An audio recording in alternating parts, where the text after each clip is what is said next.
Are fairy tales too old-fashioned? Hello and welcome to the Mark and Pete Show. A recent YouGov survey actually revealed that parents believe that many fairy tales are outdated, old-fashioned, and have no relevance in today's society. It seems that some people believe that some of the stories are just debased and absolutely, completely misrepresent the way that women are portrayed in some of these stories. The damsel in distress, for example, where the prince is the chivalrous hero who saves the princess and slays the dragon. Are these the sort of things that actually are now politically incorrect? Or maybe some people feel that we're just going too far. Well, we're going to dig a bit deeper. But I actually have a horrible fairy tale here to tell. A fairy tale is just a veil for morals in a book, with illustrated characters that make you stop and look. Some are scary, wild and hairy, gruesome little stories, but none are more terrifying than Boris Johnson and the Tories. Yes, I thought they were a myth. Just get in the myth and a little bit of politics there. Yes, and I think that that's the scariest fairy tale of all. Yes. But Clergyman Pete, I do ask you, you have children, and what is the scariest story of all that you could possibly tell? Well, I don't think I can go much further than the blonde-haired ogre in charge. But seriously, these fairy tales are really very, very, very scary, some of them. I think that the scariest is Hansel and Gretel, who, nearly get eaten by the wicked witch and cooked in the oven. And that's the scariest of the well-known fairy tales, that's what I think. But a lot of them do have...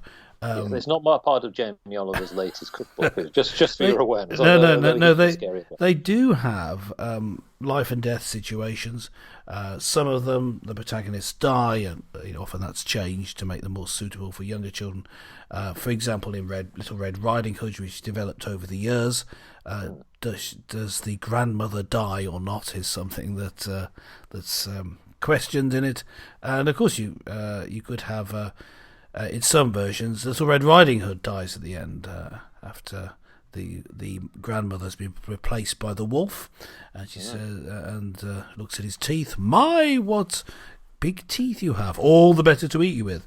Now, these phrases, these ancient stories, become part of our culture, part of us growing up, and they help us to work through right and wrong and relationships with other people and when people are being dangerous. In fact, that's sort of the scary nature of that, of someone being deceptive in that way.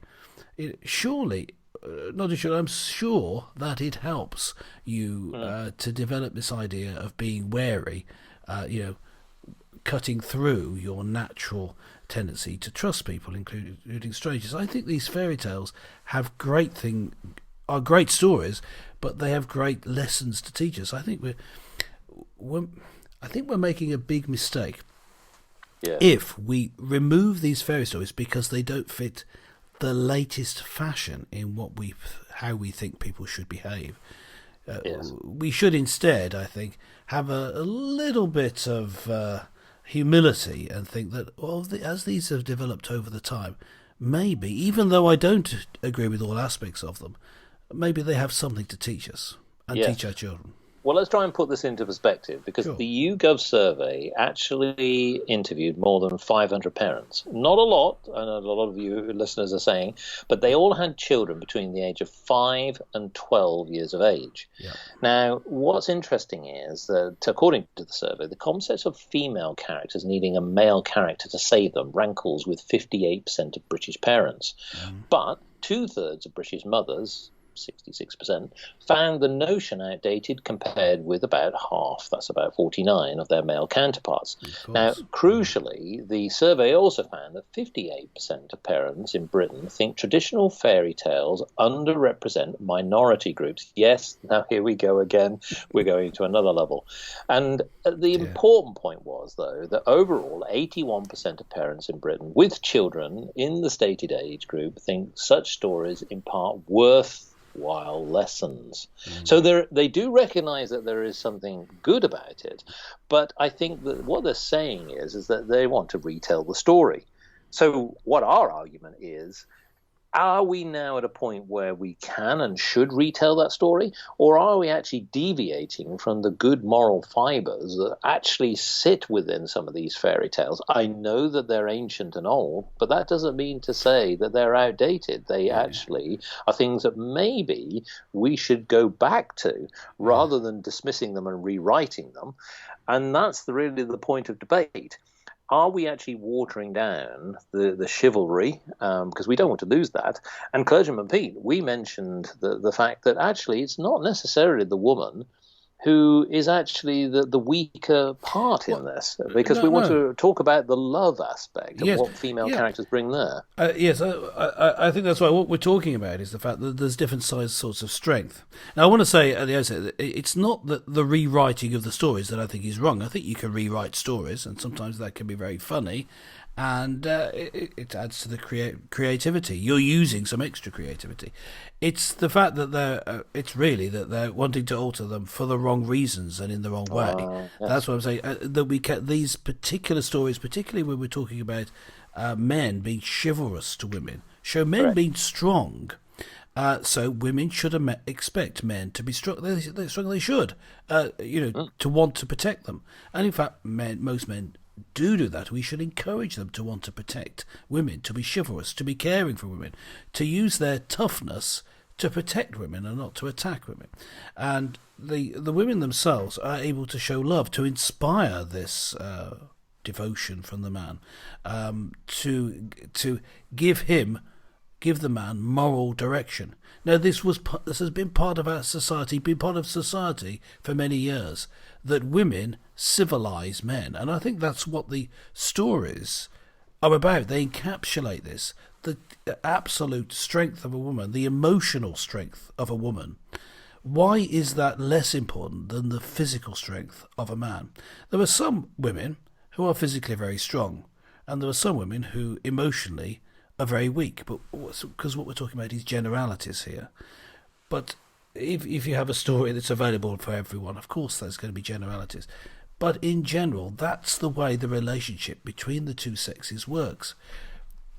And to encourage people to be able to relate well within the sexes and encourage that their natural inclinations are good is the way that these stories work. If you change them, you will find, I'm afraid, that many girls who really do want their handsome prince to kiss them and wake them from a slumber and take them away, not take them away to something dreadful, but take them away to the house or the palace that he owns, that he's going to provide for her with. That they do want the man to rescue them when they're in trouble, and they dream of that. And if you think that they don't dream of that, and you smack that out of existence and say, no, you're reading this story, then you're doing them some harm, and you are, in the end, going to be harming their chances of having, I'm going to take it this far, of having a happy life, because the relationship between men and women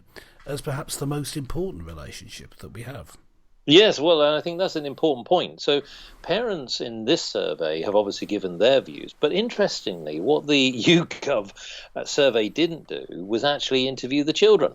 And I think that that's a really important angle, because well, indeed, because 5 and through to 12-year-olds are more than capable of giving an opinion. And I know that Clergyman Pete, you and I would probably have to cast our minds back about 1,000 years to go back to that age when we were looking out on the world. But I think that I would be somewhat distraught to be told a different type of story, thinking about what your role is. And you're right about the way that children's minds work. They want to be guided, but they also want imagination. And the thing is that when you go into a library or when you go and look online, there are these traditional books. we could be sending out conflicting messages here if our parents are saying one thing and then we look at these other materials that are, quite established and very successful and for very good reasons. So yes, it is a peculiar one. So Clergyman Pete, I was also keen to ask you then. So, as we sort of think about, the fairy tales of the future, is there one particular one which you would say that, is there a story you can think of maybe a businessman who might be, there changing the world and being the superhero? I just wondered whether there was something there that, or am I just a fantasist? Perhaps. Are you saying the story of Mark's great business enterprises? Oh, yeah. Should be? Well, I just wondered. Just thought, well, they may be there.